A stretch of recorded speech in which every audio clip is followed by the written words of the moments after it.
Update: since posting this review I have noticed that cutting certain items was causing brownish stains on the blade.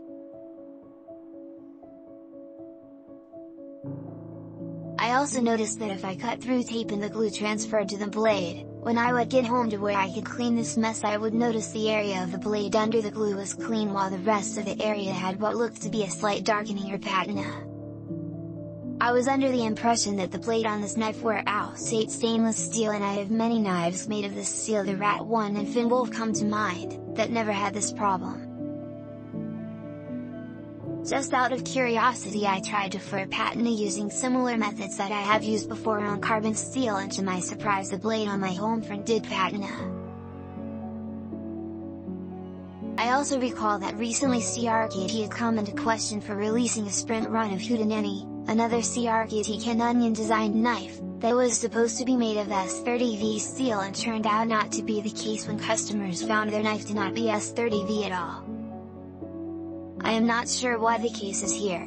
I am not sure if this is a true Alsate steel or not, but in that case it doesn't matter. I find that the steel on the knife holds a great edge that lasts long under moderate to hard use.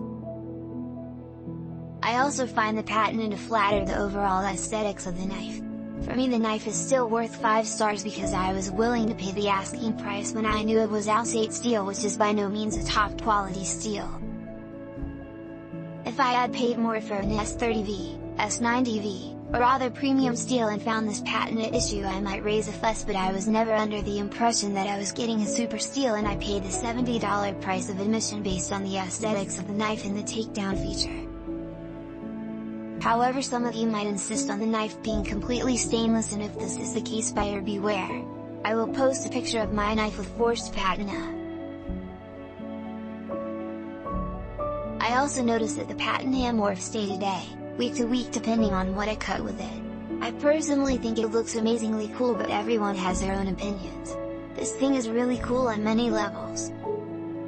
Canonian has made some of my favorite knives, and I collect knives today mostly because some of Canonion's Kershaw knives released nearly 20 years ago were a gateway drug into knife collecting. This knife is as different from other Canonian knives as I have seen, while still being cool, practical, and innovative like other Canonian designs. This knife is cool in some distinct ways, so let me break it down in sections. Innovation: having a knife with a takedown feature is so brilliant that it begs the question why it hasn't been done before. For one, most people who love their knives want to take them apart and clean/lube them, but often pee. This knife was designed like it was intended for a gun owner, in that it takes down easy like field stripping a pistol or bolt action rifle. A few small motions and the thing comes apart without special tools, just like most firearms. The spring is attached so it won't be lost. The only thing on this knife that can possibly be misplaced is the Teflon pivot washers.